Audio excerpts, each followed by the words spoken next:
భోగి, సంక్రాంతి, కనుమ.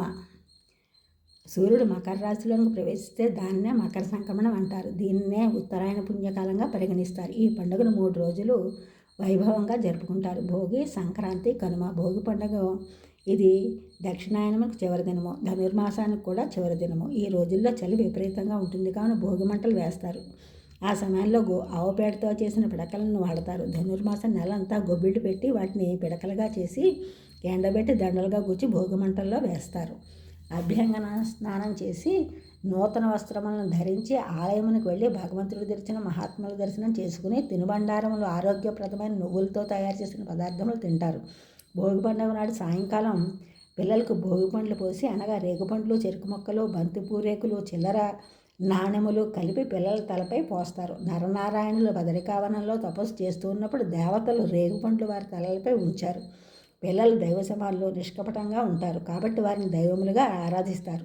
సంక్రాంతి సూర్యుడు మకర రాశిలోకి ప్రవేశించే శుభ సమయమే మకర సంక్రమణం అంటారు. ఇందు ఉత్తరాయణము పుణ్యకాలంగా చెప్పుకోదగినది.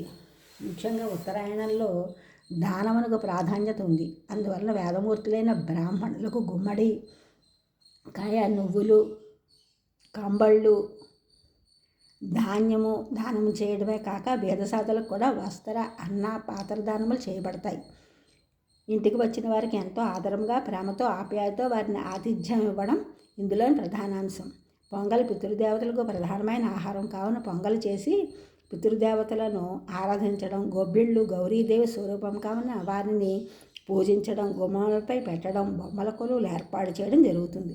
కనుమ 3 రోజులలో పండుగలో చివరి రోజు. ఈ రోజు తప్పక గారెలు చేయాలి. గోశాలను అలంకరించి గోవులను పూజించాలి. వాటికి గారెలు, పిండి వంటలు తినిపించి పొంగల్ కూడా తినిపించాలి. ఎందుకంటే వాటితోనే మనము బ్రతుకుతున్నాం. వాటితోటే వ్యవసాయం మొదలగు పనులు జరుగుతున్నాయి. ఇవి లేనిదే మనము మనుగడ సాగించలేము. ఈ సమయంలో పొలములో పండిన పంటలు, ధాన్యము మొదలగునవి మన ఇంటికి అలంకరిస్తాయి. ఉలవలు, మినుములతో చేసిన పదార్థములు బలవర్ధకమైనవి. అవి ఎద్దులకు పెట్టినచో మంచి ఆరోగ్యంగా ఉండి బలము కలిగి మనకు వ్యవసాయ పనులకు బాగా ఉపయోగపడతాయి. కేవలం మన ఇంటికి కొరకే కాక యావత్ ప్రజానిగమనకు కూడా ఉపయోగపడును. ఈ ఛానల్ చూసుకున్నందుకు కూడా సబ్స్క్రైబ్ చేయండి, షేర్ చేయండి, లైక్ చేయండి, కామెంట్ చేయండి. సబ్స్క్రైబ్ చేస్తున్నందుకు కూడా కృతజ్ఞతలు. షేర్ చేస్తున్నారు, లైక్ చేస్తున్నారు, కామెంట్ చేస్తున్నందుకు కూడా ధన్యవాదములు.